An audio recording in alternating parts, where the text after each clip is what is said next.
કેમ છો મિત્રો? આશા છે કે તમે બધા મજામાં છો, હું પણ મજામાં છું. સ્વાગત છે તમારું યુટ્યુબ ચેનલ લો લેસન્સ પર, જ્યાં આપણે વાત કરીએ છીએ વિવિધ સબસિડી યોજના, વિવિધ લોન યોજના અને ગવર્મેન્ટ યોજના વિશે.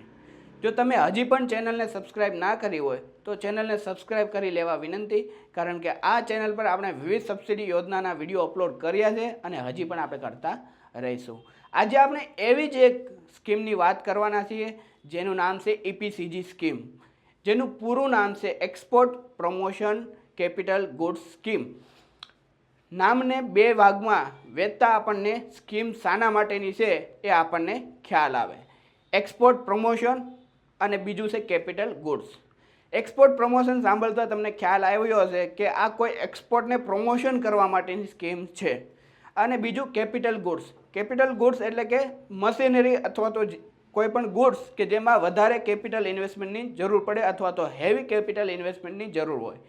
જો કોઈ વ્યક્તિ કેપિટલ ગુડ્સ અથવા તો મશીનરી ઇમ્પોર્ટ કરતો હોય ત્યારે તેના ઉપર કસ્ટમ ડ્યુટી અને IGST એટલે કે GST લાગુ પડતો હોય છે. જો કોઈ પણ વ્યક્તિ IGST અને GST બચાવવા માંગતો હોય અથવા તો ભરવા ના માંગતો હોય તો એના માટે EPCG સ્કીમ છે. આ સ્કીમમાં કોઈ પણ વ્યક્તિ વિધાઉટ GST ભર્યા અને વિધાઉટ ડ્યુટી ભર્યે મશીન ઇમ્પોર્ટ કરી શકે છે. તેના બદલામાં તેને એક્સપોર્ટ કરવાનું રહેશે. એટલે કે જે મશીનરી લાવે છે એમાંથી વસ્તુ બનશે અને એ આઇટમ અથવા તો પ્રોડક્ટ્સને એક્સપોર્ટ કરવાની રહેશે, જેથી વ્યક્તિ ફ્રીમાં મશીનરી ઇમ્પોર્ટ કરી શકશે, જેથી એની ડ્યુટી અને IGSTની જે મૂડી વધારાની જરૂર પડશે એ પણ ઘટશે અને સાથે એક્સપોર્ટનું પ્રમોશન પણ થશે. હવે આપણે જોઈએ કે કેટલું એક્સપોર્ટ કરવાનું થશે.